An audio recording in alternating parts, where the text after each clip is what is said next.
If it's too loud and you're burning up, fill your heads with heavy metal thunder. Haha, yes, it's time to rank Saxon CDs. That's right, all 24 of them.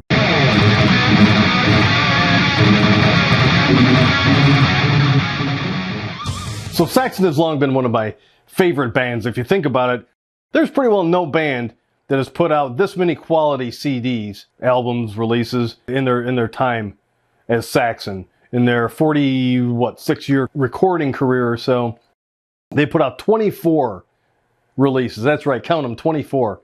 And most of them have been really good. They're among, my favorite bands of all time. And maybe they kind of lost their focus a little bit in the mid to late 80s. Ever since 1990 onward, they've been putting out my opinion, an absolutely great release every about 2 years or so. So it's remarkable, the staying power and the astoundingly good discography that they've compiled over the years. So of course Saxon had come up with the new wave of British heavy metal, and if you think about the bands who really made it out of those years in the late 70s, early 80s, of course the two titans of that group were Def Leppard and Iron Maiden. Over the years, of course, they diverged quite a bit. Iron Maiden by the late 80s was making concept album about beings with superpowers, and Def Leppard was urging people to pour sugar on them. So their styles diverged quite a bit. But if you think about the other bands from that new wave of British heavy metal movement, there's a lot of good ones. Tigers of Bangtang, Diamond Head, etc. List goes on. Saxon, I think, would doubtlessly be the number 3 to Def Leppard and Iron Maiden, at least in terms of accomplishments, notoriety. Maybe not in record sales. I don't know. If you don't count Motorhead in that group, Saxon would definitely be the number 3 out of that group. So we'll be ranking all 24 albums. I was thinking, I've seen some rankings on Saxon, and a lot of times the person does, a top 10 albums of Saxon, or maybe this, because there are so many of them and so close in quality, maybe you do it by tier ranking. But then I thought, that's a pansy way out. We here at Tales of the Yaller will rank anything, and we'll rank these 24 albums. We don't shy away from a challenge. I'm going to go through these pretty quickly. I'm going to limit my tangents. Those of you who have seen other rankings, maybe I go on a little bit, but no tangents. I love Saxon, so we'll just stick to the business here, because you're not going to find a bigger Saxon fan. Well, people who are fans and probably knew him back in like 79, 80. Okay, maybe there's some bigger fans there. Maybe some friends and family. There was a guy I took a piss next to at Blondie's back in like 2014 or so. He was probably a bigger fan. We were talking while we were waiting in the bathroom, and he's a rather intense-looking gentleman with a bandana and Saxon regalia all over. And we were talking, and he mentioned he drove 7 hours to see Saxon. I think he was from the Upper Peninsula, Wisconsin, so he drove around Michigan. I can't remember.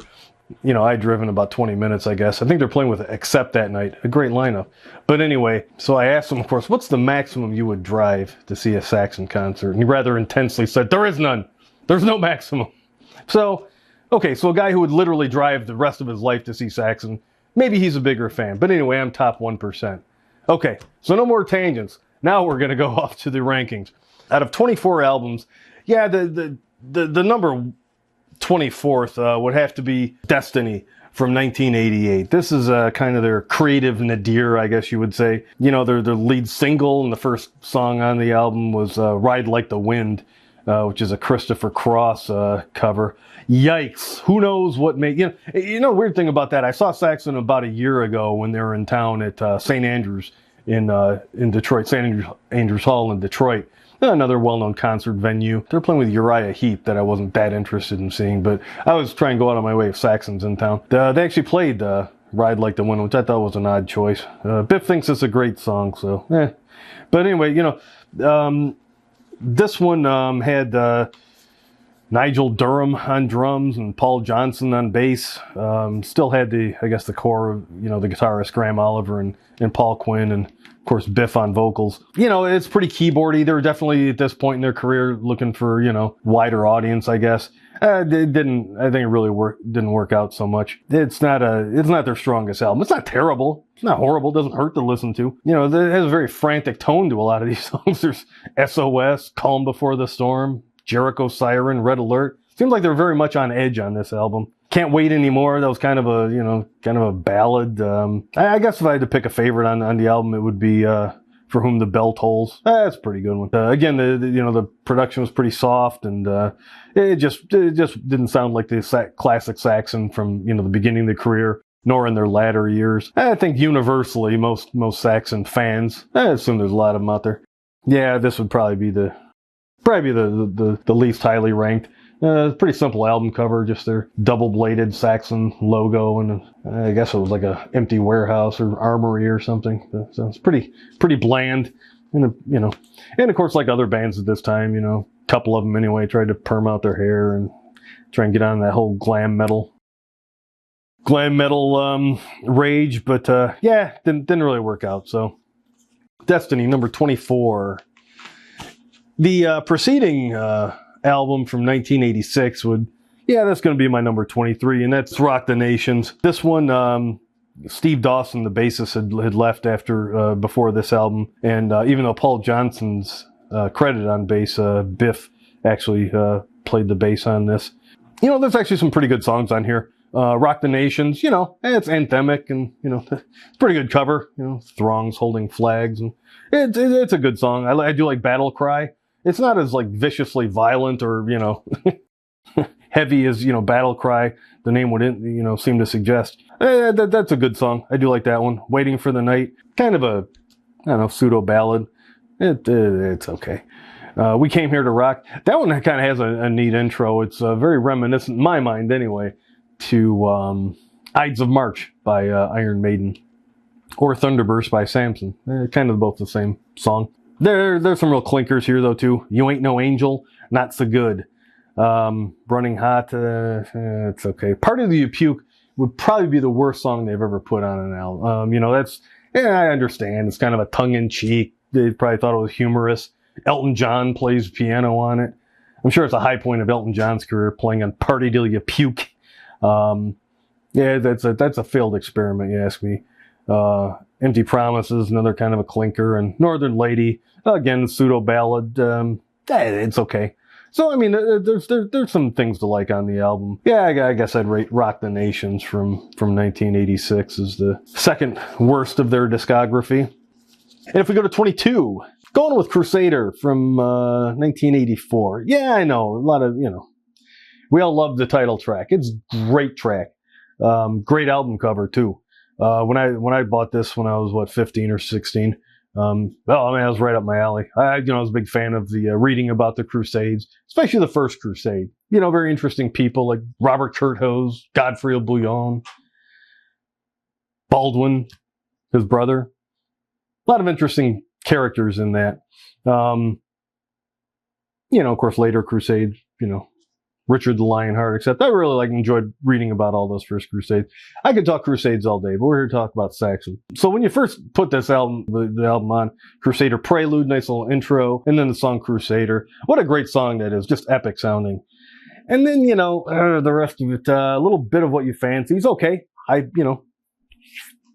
faster paced song. It's pretty good. Then you get into Sailing to America with this kind of flowing chorus and over-processed sound, and then Set Me Free, which is a cover of a Sweet song, and then Just Let Me Rock. Most albums, Saxon albums, a lot of their songs fall into 4 categories. You got history, you got shit moving at high rates of speed, you got how much they enjoy rocking, and then you got defiance, like Backs to the Wall, stuff like that. So Just Let Me Rock kind of was their obligatory how much they love rocking song on this. I don't know who's trying to stop Saxon from rocking. I don't know who would want to do that. Bad Boys Like to Rock and Roll. Boy, it's a nauseating title and a pretty bad song. Do It All For You, that was their sort of maudlin ballad on the album. Didn't really work for me. Rock City, pretty pretty cheesy song. And then Run For Your Lives, that one might be the worst on the album. So my point is, as much as I love the title track and the overall theme of the cover and everything, the rest of the album just really doesn't do a whole lot for me. This one I think would be their just on EMI after they had gone from the career record label. But yeah, I know some people might have a higher opinion of it than I do. Nice package on this CD too. Anyway, yeah, so that's my number 23. I know some people are going to go like that, but calls them like I sees them. What, 21? I'm going with their first album from 1979, the self-titled album. I do enjoy the album cover. It's kind of charming. Maybe not the greatest artwork. I do like it. Kind of kind of typical for the time for a new wave of British heavy metal release. And I just their name, Saxon, kind of appealed to me. I was a history buff, and of course, Saxons, Germanic tribe that emigrated to England in the 5th century. They said it, 3 kingdoms, Essex, Wessex, and Sussex, or East Saxon, West Saxon, Sussex. In a period called the Heptarchy, when there were like 7 Anglo-Saxon kingdoms in England. But I could talk medieval British history all day. I know a lot of people kind of think maybe it's a hidden gem, or kind of, in retrospect, it's much better than maybe it got credit for. I don't know. The overall production, I think it's just not a good sounding album. It's pretty thin. A lot of, some of the songs I really just don't care for. Like Still Fit the Boogie. Ooh, I never hear boogie in an album title or a song title. Kind of gives me the willies. I don't like that. But there are some pretty good songs on here. Backs to the Wall is probably my favorite on it. There again, a Defiant song. Judgment Day and Stallions of the Highway. Those are pretty good. The other ones I don't have a whole lot of, Big Teaser, Militia Guard. It's okay. Overall, I'm not a huge fan of this. The producer on this one was getting Paul Verite, and I guess he was in that band Argent, who was kind of a one-hit wonder. What's that song they had? Hold Your Head High or something like that? Hold Your Head Up? Something like that. They were kind of a one-hit wonder. My apologies to any Argent super fans out there. But, yeah, anyway, again, I know a lot of Saxon fans might think higher of this one than I do, but, the production coupled with some songs I really don't care. I'm keeping it at my number 21. For number 20, going to their 1986 release, Innocence Is No Excuse. This is like the one Saxon album cover. If you took their name out, you'd have no clue. You'd have no guess in a million years that this is a Saxon album. Just an attractive lady eating an apple. Maybe it's Eve, Adam and Eve type thing. I don't know. Here's where they kind of more, I guess, they started on Crusader, but more fully embraced maybe a larger commercial sound. Again, glam metal, that sort of scene was kind of taking off. So, and you can't blame a group for wanting to sell more albums, be more successful. But I think this is an experiment that was doomed to fail. I mean, number one, if you look at the band, they look like 5 creepy uncles. Kind of uncle that spends the night and then you catch peeking on you when you use the bathroom or something like that. Not the pretty boy kind of look. They did add, more keyboardy type sounding, a little softer production. For what this album is, it's actually pretty good. Call of the Wild, Back on the Streets, Rock and Roll Gypsy. I mean, those are pretty good songs. They're more melodic than, their earlier work, solidly in the new wave of British heavy metal, the rougher edge sound that they had. But, some of the songs, like I said, are pretty good. And Broken Heroes, that's a really good Saxon song. That song would be at home, I think, on any Saxon album. References to history, battles, that sort of thing. Fallen Soldiers, that's a good one. Songs that are kind of anthemic, like Gonna Shout and Everybody Up. Everybody Up kind of cracks me up. That's a good song. Yeah, Raise Some Hell. Yeah, there's enough on here where I do like this album. I couldn't rate it higher than 20, because there's a lot of other great Saxon albums. Yeah, Innocence Is No Excuse. I don't know where most Saxon fans would, probably about there, if not lower, but I kind of like it. I don't know, kind of like it. So which would bring us to 19 now. Those first 5 are, I don't dislike any of them, but, they're all, had their flaws. But the rest of their discography, I really, all of them. I love all the other ones. They're not perfect albums, most of them, but, very challenging to rate. I mean, that close, by a hair. So a lot of these. And I would imagine that if you ask 100 Saxon fans to rate them all, you'd get 100 different rankings. So, if you want to leave a comment and say why one should be 14 instead of 17, that's fine. We can quibble, but this is what I came up with. So number 19, Solid Ball of Rock from 1990. This one was the first appearance of Nibs Carter, who came on as the bass player, and of course he's been with them ever since. And he really injected, if the songwriting credits are any indication, he really injected some new blood into the band. You know, I remember reading some reviews of other albums, and they point to Forever Free as sort of the comeback album from, which is a couple years later in '92. But I really think Saxon's resurgence started with this album. Solid Ball of Rock. They didn't write this song, but it's a pretty good song. Ultra the Gods, nice follow-up. Requiem, that's a really good song. Pretty catchy, slow-paced. Sort of a tribute to other artists who had passed away all too early. Really good song. Lights in the Sky and Just Can't Get Enough. They're good too. Baptism of Fire. Got no problem with that. That's a good one. Ain't Gonna Take It. Yeah, again, sort of another Defiant song. I'm on Fire. Kind of a frantic feel to that one. I don't think he was literally on fire. But, and then Refugee. That one might be kind of the low point on the album. It's not terrible, but that's just okay. Then it ends up really nicely with Crash Drive. Fast-paced way to end the album. So, Solid Ball of Rock. Pretty tasteful album cover too. Again, just the Saxon logo pretty much in the name of it. Sort of like it was, emblazoned in stone. So my number 19, Solid Ball of Rock. And then for 18, this one has some highs and lows on it. That's 1995's Dogs of War. This one would be the last album to feature Graham Oliver, which is on guitar, who was with them from the start. This one has a lot of songs I really like, and some songs I'm not so crazy about. And I think, more or less the uneven, feel of the album's why I really, in the bottom half of their discography. Still, overall, love the album though. Dogs of War, the opener and the title track, really good song. Like that. Like the album cover too. Kind of simple. Four Horsemen of the Apocalypse probably on there or something. Second track, Burning Wheels, another good song. Don't Worry, I don't really care about that. Take Me Down in the Cool, Cool Water. I'm not taking you anywhere, Byford.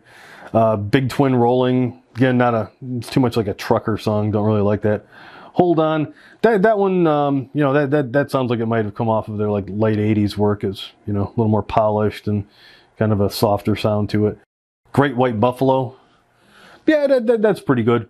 Rights of the Aboriginal Americans. They're about a decade after Anthrax or Iron Maiden made songs about it, but I'm sure the First Nations people will be grateful that Saxon wrote a song championing their social justice efforts.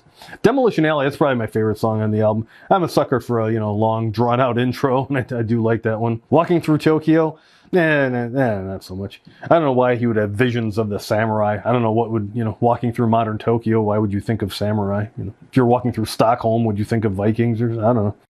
Strange song. Give It All Away, that's pretty good, and Yesterday Gone, another good track. So overall, it's a really good listen. A few, in my mind, clinkers, but overall, really like this. Another fine effort by Saxon. That was from 1995. 17. I'm going with one of the more latter day efforts, and that's Thunderbolt from 2018. Like that tasteful cover. Saw them on this tour. They're opening up for Judas Priest. It's a heck of a lineup. It's a great lineup back in 2018. That was at the Masonic Temple in Detroit. So, always happy to see Saxon. Love it when they roll into town. What are there, 10 songs on here, which is fine. I mean, a lot of their albums, they're about the same length, 10 songs, maybe 11, 10 or 11 tracks. They usually throw some sort of instrumental or intro in there. Like in this case, the first track, Olympus Rising. I would much rather have a 9-song Saxon album with the best material they come up with in 2 years than waiting for 5 or 6 years for some sort of over-bloated, behemoth of a 90-minute album. So I love what Saxon's doing. I like what they're doing with their career. Thunderbolt, the title track, it's a good song. By this time, the lineup had pretty well solidified. It's Byford on vocals with Paul Quinn and Doug Scarrett, who came in 96 on guitar. And then, of course, Nibs Carter and Nigel Glockler on drums. Nibs Carter on bass, of course. So, this is another good album. Really solid. Secret of Flight. It's a good one. Nosferatu, of course, the vampire waltz thing. That's another good one. They played Rock and Roll. Really fast-paced song. Yet another tribute to their fellow artists. Predator. That one I do not like. It has a guest vocalist of I don't know what his name. The guy from Amon Amarth, Johann something or other, he rolled his death metal like vocals into that. I got to tell you, I know a lot of you viewers are going to disagree, but I got no use for death metal vocals. I mean, is that intimidating? It's nonsense. If you're a fan, I apologize, but it's not my bag. I mean, you know, I've heard the argument that it's hard to sing like that. Well, a lot of things are hard to do. I mean, it's hard to defecate in the shape of a doubled helix. I don't want to watch anyone do it. And I don't want to hear anyone sing like Cookie Monster. So anyway, Predator, not really a fan of that one. Sons of Odin sounds like that would be just a bitchin' song. It's just okay. I was expecting a little more out of that one. You know, and then the other one's Sniper. You know, that's a song about a sniper. So, good song title. Wizard's Tale. That's okay too. I do like the theme of it though, you know, about Merlin. Speed Merchants, that's a good one. And then the Roadie song. Yeah, it's always nice to tip your hat to the folks who do so much work for touring bands. So overall, you know, it's not a top 5 album to me for Saxon, but it's a really good release. Another strong one. Thunderbolt from 2018. 16. Going back to the aforementioned 1992 effort, Forever Free. Sorry, this is a pretty old CD. I think it came out right when it came out. Still has some sticker I could never get off it. Yeah, this is another good one. Not crazy about the album cover. You know, it has an eagle and some snakes. And, you know, I don't know what they're going for. It's not terrible, I guess. But yeah, this one's another, you know, strong release. Forever Free. Great title track. Hole in the Sky. Everything you want in a Saxon song. Melodic, heavy. That's a good one. Just Want to Make Love to You. Boy, it's a nauseating song and a nauseating version of it. I do not like that one. I am not going to make love to Saxon. I don't think I'm the target audience, though. Get Down and Dirty. Kind of a dumb, cheesy, you know, lyrics and everything. But it's a really good song. Good one. It's a good listen. Iron Wheels. That's a, you know, more of a ballad. I guess about his father. Lyrics are about his father. And they're, a lot of the lyrics are the same from their song on Destiny, Calm Before the Storm. So, I've differently done, of course, but a lot of similar lyrics. One Step Away. Can't Stop Rocking. They can't stop rocking. That's a pretty good song though. Night Hunter, that's a good one. That's just a blistering song. Love that one. That might be in like a top 10 Saxon song all for me. Whenever I make or think about a top 10 Saxon, then I think about like 30 songs that are going to be in the top 10. So Grind, that's another really good one. Heavy, good one. Cloud9, that's okay. It's again kind of like a boogie-like song or something like that. On a lot of these CDs, you know, you get some bonus tracks here and there, and this one's like a live version of Princess of the Night and a live version of Forever Free. And those are always good listens. They do not, let me assure you, go into the consideration for the ranking of the album. That is limited to the actual songs on it. Yeah, Forever Free, good album. You know, this is, again, where they're really regaining their metal feet after the mid to late 80s. So, yeah, that's a good one.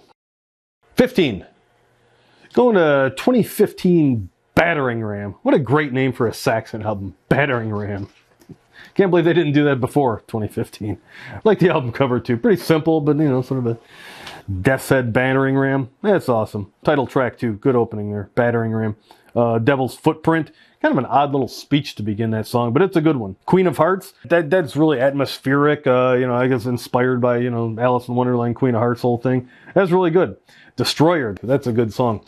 That's just some really good soloing by Scarrett and Paul Quinn on that one. Hard and Fast, another good one. Then, you know, it kind of trails off a little bit with songs like Eye of the Storm, Stand Your Ground. You know, that's their obligatory defiant song on the album. Top of the World. I guess it's mountain climbing.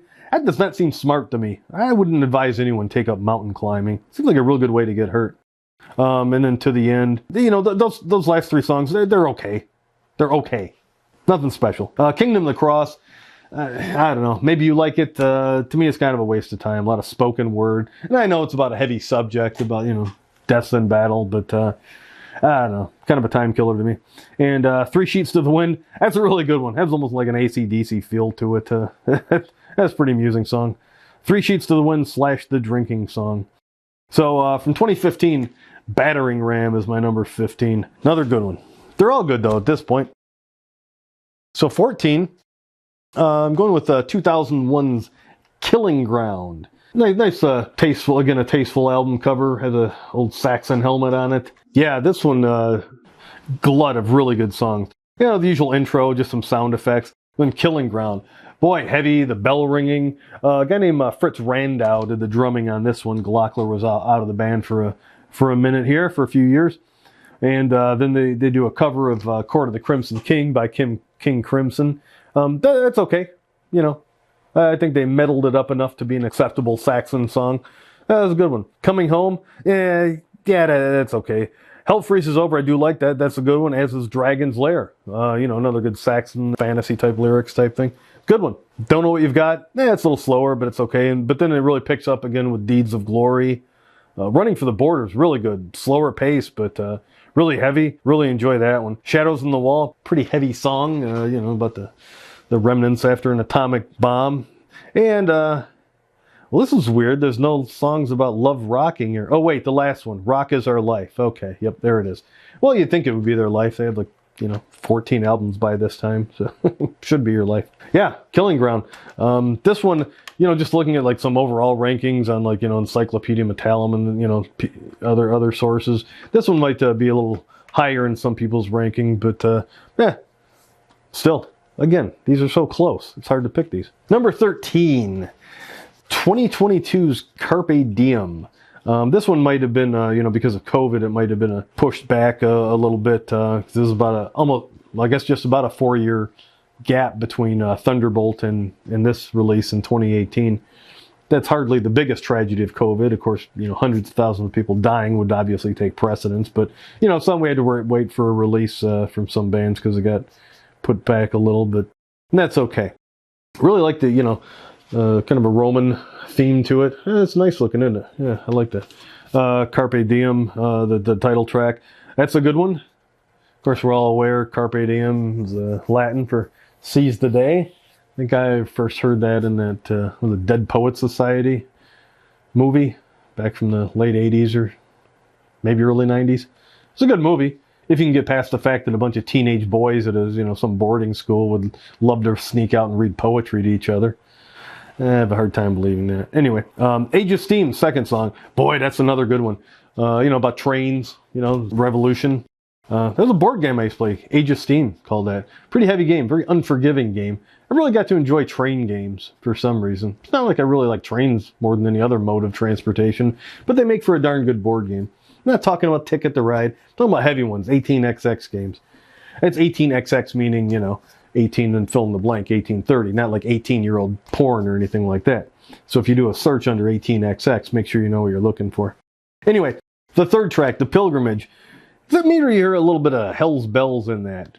Obviously a much different tone to the song, but that's a great song. Very epic in nature, really good one. Dam Busters.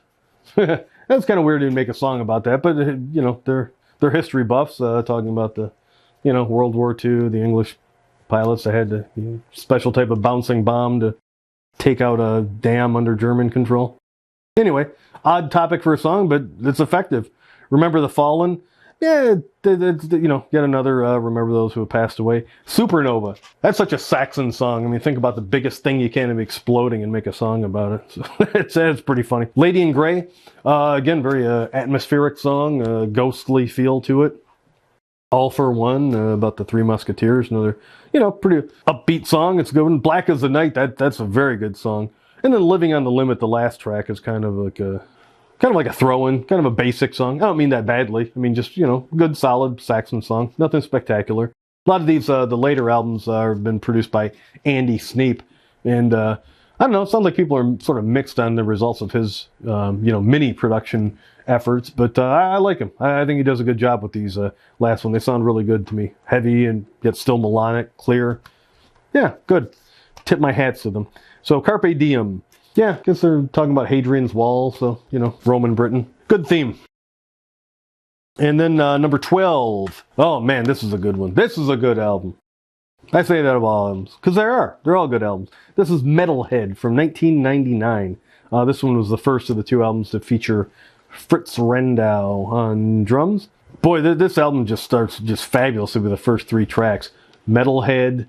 It's neat. I like the album cover too. It's like a kind of a Stargate type of theme. Are We Travelers in Time? Boy, it's another one, sort of a haunting feel to it. And then Conquistador. It's another great song. Fast-paced but melodic. Boy, that's a good one. What Goes Around? Yeah, that's okay. Song of Evil? Yeah, kind of catchy. Not really evil. It's actually kind of happy sounding. All Guns Blazing? Another, as it sounds, that's another fast-paced, really good Saxon song. Prisoner? I'm a Prisoner of Lies. I think that's okay. Piss Off? Watching You? The 9th track? That's okay. It's kind of unsettling for our American ears. They pronounce talking about your privacy. It sounds weird. When we say privacy, it sounds weird to English people, I'm sure. Nice epic ending to the album with Sea of Life. That's a good one too. So this is a really, really strong album. A few songs I'm, not huge fans of, but overall, this is a great album. 1999's Metalhead. Going to number 11, this would be 2009's Into the Labyrinth. This is another, almost gets repetitive saying how good these albums are. But I mean, just the sustained excellence that Saxon has accomplished over the years. It's really mind-boggling, This one is no different. Battalions of Steel. Oh, just a great album opener. Live to Rock. Yes, they live to rock. The other 20 songs they hadn't made about it weren't clear to you? This is it.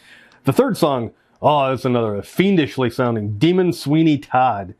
Yeah, the whole Demon Barber thing has kind of got overdone over the years, but it's a great song. This is one of the two greatest songs about the Demon Barber. And the other one, of course, as we all know, is by Fist. Their album, Thunder and Rock.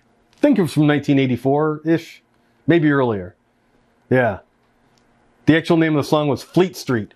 Starts off with just a fabulous discussion between Holmes and Watson. Oh, you got to listen to that. That's great. The letter is just a small opening to the 5th track, Valley of the Kings. Oh, that's such a good song, isn't it? If you're familiar with that one. Just epic, soaring. That's great. That's a great one. Slow Lane Blues, that sucks. Not a fan of that one. I don't like that. Crime of Passion. The rest of the songs are pretty good. Voice, Protect Yourself. It's okay. Hellcat's a really good one to close out the album. Almost close out the album. I forgot. Come Rock of Ages. That's another good one. The Circle is Complete.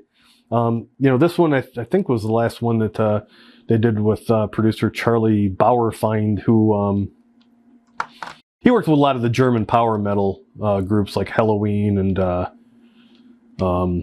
Rage, Blind Guardian.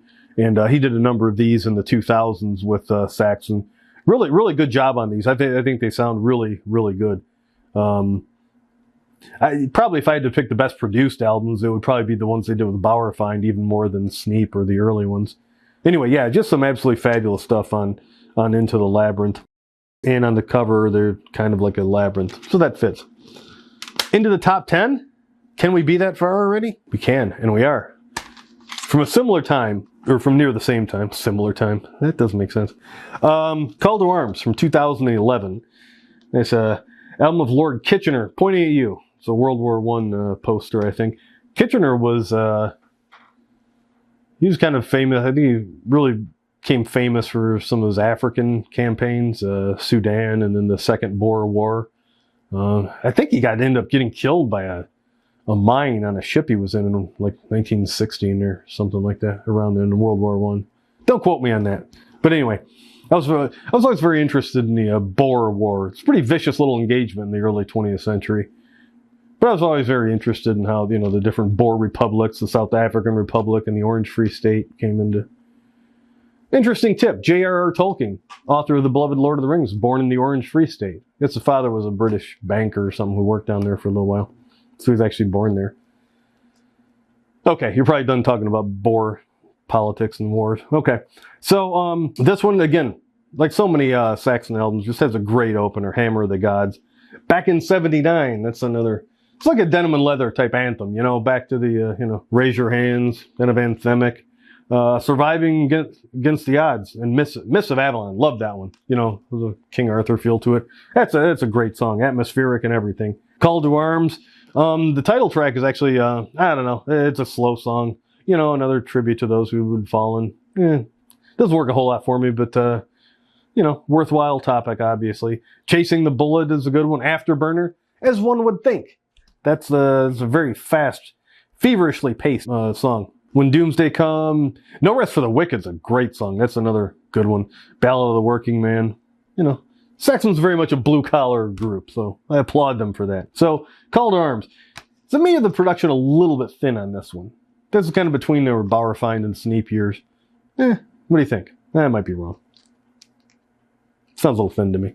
Oh, but still, a great sounding album and a great group of compositions. Number 9. We're getting there. The Inner Sanctum from 2007. Gosh, just another great group of songs there. State of Grace, it opens up with a great album opener. Need for Speed, again, shit moving fast. Let Me Feel Your Power, very anthemic. They actually named one of the live albums after that song. Good one. Of course, again, the lineup on these last few have been, again, Byford, Scarrett, Paul Quinn, Nibs Carter, and Nigel Glockler. Yeah, there's another couple really good ones on here. Attila the Hun, the 10th and final track on this one.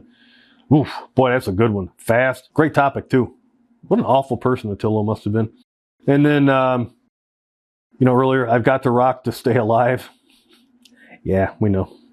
And if I was you, I don't know, I guess that might be if I had to pick the low point on the album, maybe that's it for me. Going Nowhere Fast, Ashes to Ashes. Those are really good songs too. This is just another great album. The Inner Sanctum. Nice album cover too. Very metal. Number 8. Going back to 1983. Power and the Glory. Boy, I sure loved this album when it came out. Still do. Never crazy about the album cover. Guy with a helmet, rays coming out of it. I don't know. I don't understand it. But yeah, this was a good one. This was the first one to feature Nigel Glockler on drums. And compared to the earlier albums, this one was produced by Jeff Glicksman. And yeah, I thought this one had some really good sound to it. The bass and the drums were much more prominent on this. Great classic Saxon song to open it, Power and the Glory. Love Redline. Just such a raunchy sounding guitar riff on that one. Now the third track is Warrior, and that's a good song. But back when I bought the album, and I don't know, maybe this was just in America. I haven't really researched it. As you can tell, I don't really do any research for these. I don't rehearse these either. No notes. We're just two folks talking, you and I, talking about Saxon. But on the album, it had a version of Susie Hold On, which of course was, first released on Wheels of Steel. And I really liked that version of it. Like I said, the bass and the drums were so much more audible and fuller sounding on that song. Really good song. But then when years passed, subsequent years on the releases, they put the Warrior on there, which was not on the American version. Either way, it's a good, there's something good in the third slot. And then Nightmare, that's a good one. There's a good, pretty interesting video for that song. Then on the second side of when we had albums, This Town Rocks, their obligatory anthem. Watching the Sky, that's a really good one. Biff likes his aliens here and there, and that's a good one. Very, very catchy melodic chorus to that one. And Midas Touch, that's okay. And then what many people consider one of their finest songs to close out the album, The Eagle Has Landed, I guess about the moon landing. Or first moon landing.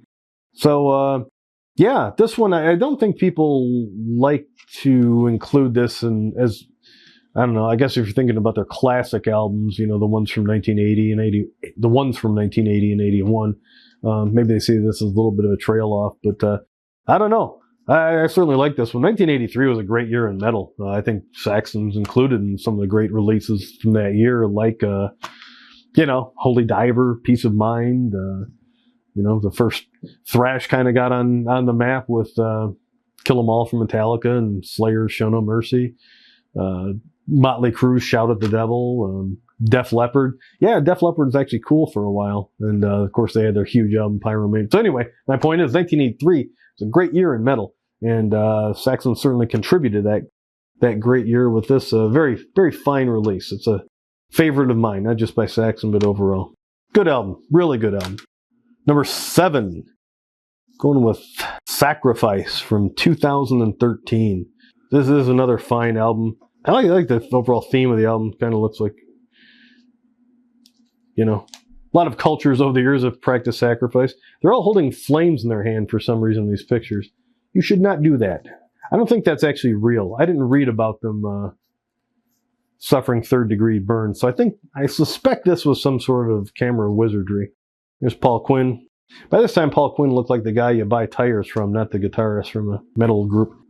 Boy, it's really good stuff on here. Sacrifices is, just a fiendish sounding out song. It's a great song. Made in Belfast, of course, about the giant ships were made in Northern Ireland, like the Titanic. Great song. Really like the, was there a mandolin in there for a while, but then it's just so heavy. Warriors of the Road, I guess you'd almost say a typical Saxon song, but it's just really good. Guardians of the Tomb, about the terracotta warriors in China. Stand Up and Fight, there's your Defiant song. Walking the Steel, that's interesting about, erecting those skyscrapers. Early 20th, late 19th century. That's a crazy job, huh? Walking on these girders, mile up in the air. No, not a mile, but a long way up in the air. Night of the Wolf, another good one. Wheels of Terror. Last song's a little quirky. Standing in a Queue. But overall, really, really strong album. I'm kind of surprised how much I like this album over the years, how I listened to it. And really, it's definitely a top 10 for me. That's a great album. And number 6, speaking of songs or albums that kind of grew on me over the years, over the year, because it just came out in 2025. Or 2024 rather, but that's Hellfire and Damnation, their latest effort. And this one, Paul Quinn, who's really underrated guitarist, if you ask me. I think a lot of these groups that have a dual guitar attack, like Iron Maiden or Judas Priest or any number of bands, sometimes their fantastic guitarists kind of get overlooked. And I think Paul Quinn definitely fits into that category. He's a great guitarist. But here they recruited Brian Tatler from Diamond Head. I was pretty excited to hear that. He does a really good job. It was neat to see him. Like I said, saw him last year. And it was neat to see Brian Tatler with Saxon. So I hadn't seen Diamond Head. I'm not sure they ever really had an American tour. So that was neat to see him. But boy, what a great album. The more I listened to it, the more I liked it. Great songs, Hellfire and Damnation. Saxon really has a knack for picking a great title track, and then this is no different. Madame Guillotine's a really good album, good song. Kind of interesting, saying from the point of the guillotine. That's a great idea. Really like that song. Fire and Steel. I hate to use the word banger, but that certainly is one. That's a good one. There's Something in Roswell, a little more for those Alien fans out there. Kubla Khan, another fast-paced, excellent song. Of course, any song about where they include some history that's in it for me. Kubla Khan, of course, the grandson of Genghis Khan, who started the Yuan dynasty in China. Pirates of the Airwaves. That's a really neat song, about the old days of, before my time. I don't know if we really had that much by the time I came around. But that was kind of neat, a nod to the old one. 1066, of course, as history buffs would know, it's about the Norman invasion of England by William the Conqueror. Of course, he triumphed over Harold Godwinson, the last Saxon king. The whole thing was started by the previous king, Edward the Confessor. Didn't have any sons, didn't really designate an heir, and so then you had, essentially 3 people fighting over the throne. William, who said that Edward had promised him, Harold Godwinson, who was Edward the Confessor's son-in-law, married his daughter. And then Harold Hardrada from King of Norway, who had allegedly entered into agreement with Harthacnut, Edward the Confessor's predecessor. But I could talk about English history all day. We're here to talk about Saxon. So that's another good one. Witches of Salem appropriately starts out with some screaming. And then Supercharger. That's, I get tired of saying it, but it's another great Saxon song. I mean, it's amazing how they just, keep coming up with this stuff. I hope they never stop. So that's Hellfire and Damnation from 2024. That one really grew on me real quick like. Into the top 5. Here's a great album from 1997, Unleash the Beast. This, like I mentioned before, this was the first album to feature Doug Skerritt on guitar. Unleash the Beast, with its Gothic Dreams intro, starts off the album magnificently, as so many Saxon albums do. Terminal Velocity, the 3rd track. That's, oddly enough, it's not that fast of a song, but it's certainly pretty good. Circle Light, The Thin Red Line. That's another good one. Kind of quirky song. The old about the British redcoats taking on large groups of foes. I think they use some, the singing in the background, and I think that's Zulu. I think. Anyway, I remember having a very, very spirited disagreement with my uncle about what was a better movie about Zulu. Zulu from the 60s or 1979 Zulu Dawn? I went with 1979 Zulu Dawn. The cinematography, much better. I'm definitely right on that. But I was very interested in, like I mentioned, South African history.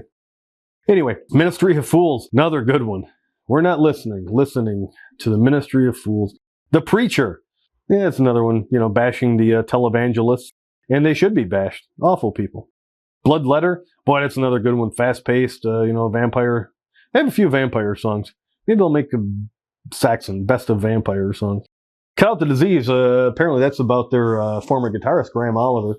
I guess, from what maybe some of you know better, but I guess he was fired from the band for selling some merchandise on the side or something like that. And he actually ended up forming, Son of a Bitch, and then Oliver Dawson Saxon with Steve Dawson, the bassist who had left. And for a while, they had Pete Gill, who was the drummer on their first, 4 albums. So oddly enough, the Oliver Dawson camp had more sort of original members than the actual Saxon did.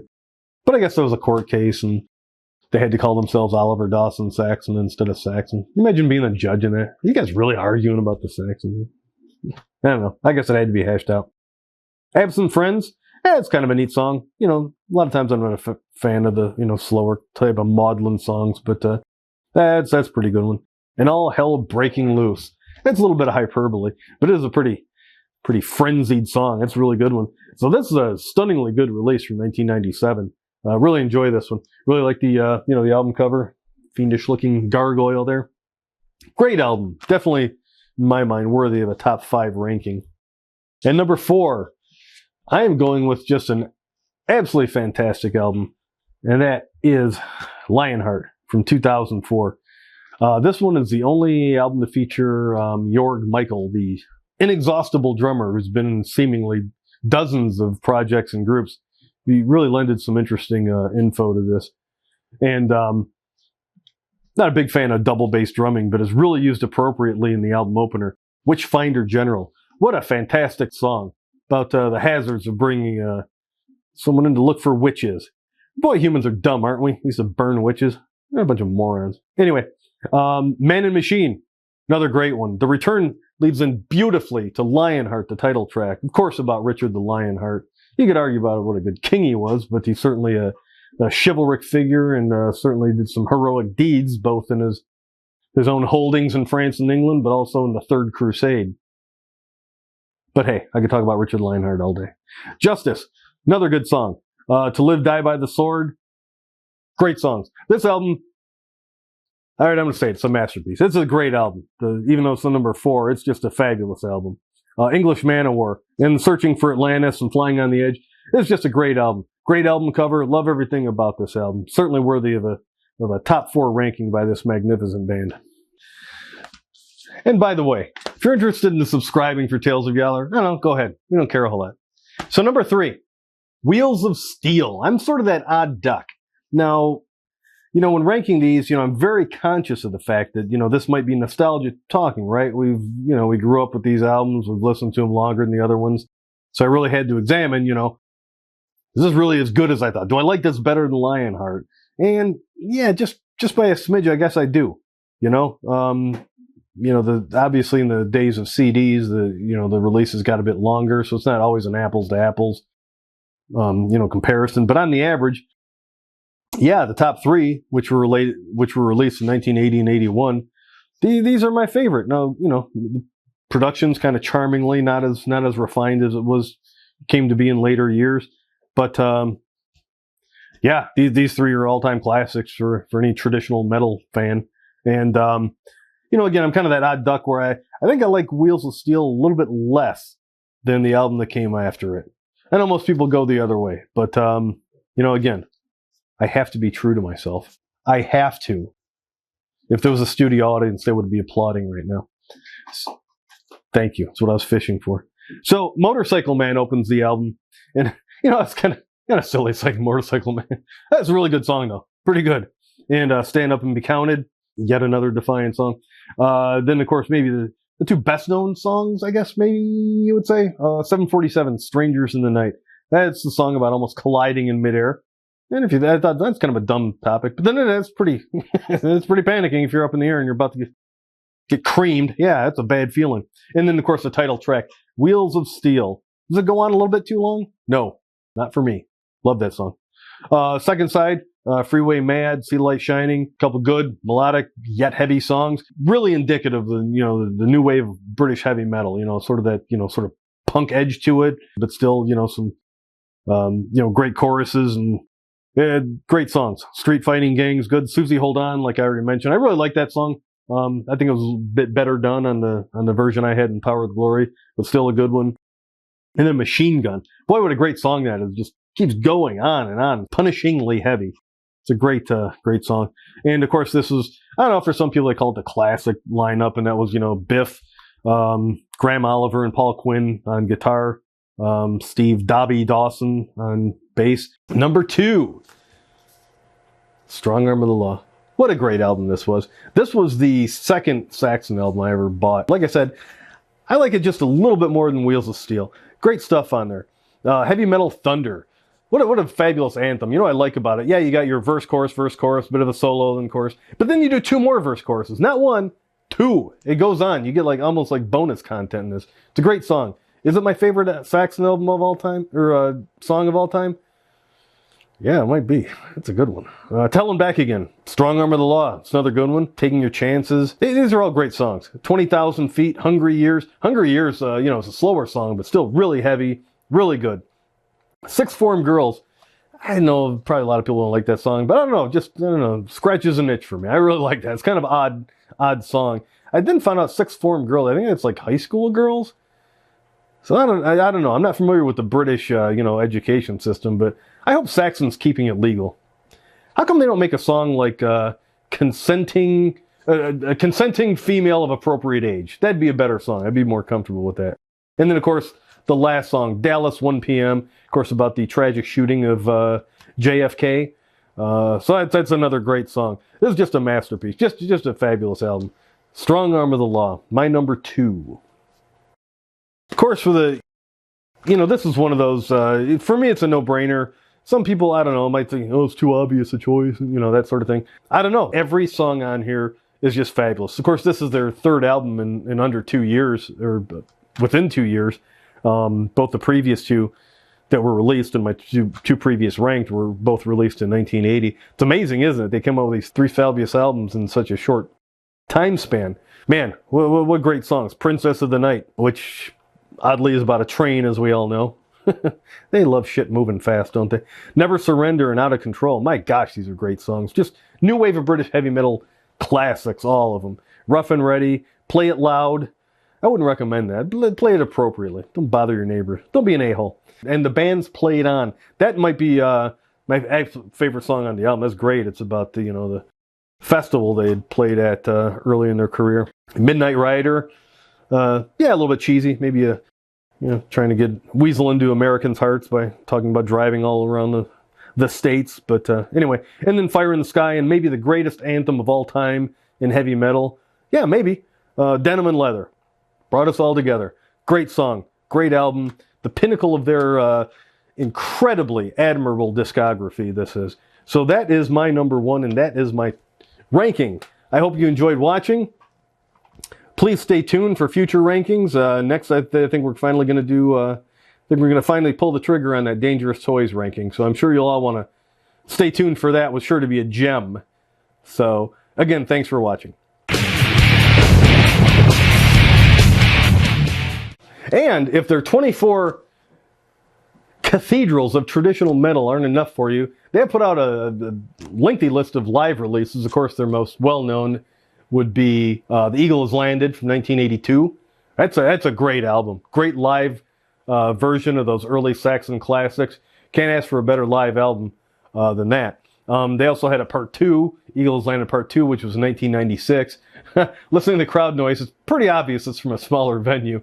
But it's pretty interesting because you get to hear some of those, not only their older classics, but some of the songs that they were putting out in the 1990s, which are pretty good. And it was the first appearance of Doug Scarrett on guitar after after Graham Oliver had left the band. They put out a third Eagle Has Landed in 2006, and I was kind of excited for that one, but I don't know, the sound just isn't that good on that one to me. It was, I don't know where it was, I can't remember if it was a festival, but it just didn't sound that good to me. Other ones, they put out, in more recent years, like Let Me Feel Your Power. That was a good one. Back in 1990, Greatest Hits Live. So over the years, they've put together an impressive list of live releases. Kind of hit and miss. Some of them are really good. Some of them not as good. So be sure to check some of those out. They've also in recent years put out what they called Inspirations, and then Inspirations 2 in 2023, and those are cover albums. And, I'm kind of lukewarm on cover albums, but, they're pretty good listens. I mean, you can hear Saxon do songs like The Immigrant Song and Problem Child by AC/DC. It's okay. It's pretty good. I like the cover of Inspirations where it shows them, and then in the background, the, drawings of all the other bands that they were covering. So that's kind of neat. They're good. They're not, not necessities to listen to, but they're pretty good.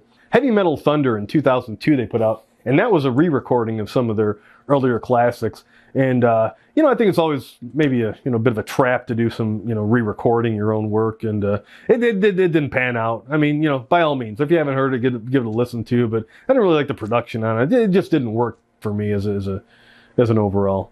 So, anyway, if you can't get your fill of Saxon, maybe try out some of those. Thanks again for watching. And stay tuned. I think next up in our ever-growing list of album rankings, we're finally going to do Danger Danger with their songs Naughty Naughty and Bang Bang, and any other double speak that we can think of. So stay tuned for that. The hounds in the background. It's just screaming. I don't know screaming what. I lost my fucking train of track. You'll have to edit that out, Dave. Conquistador. You're going to have to edit a lot of this out, Dave. All right, lost my train of thought. We'll have to edit this. Excuse me, where the hell is my Perrier water? The Pilgrimage. Boy, that's a good, very, the fuck am I looking for? The Pilgrimage. You got your editing cut out for you. Perrier water from Aldi, please. 3 left. 3 best ones? Yes. I would hope so. No. You're doing them out of order. We're going to delve into the world of more extreme metal for our next ranking, and we'll be looking into the small but impressive discography of Festering Anus. That's right, New Zealand's premier anal death band. Anal death. That's the 2 words that should not go together.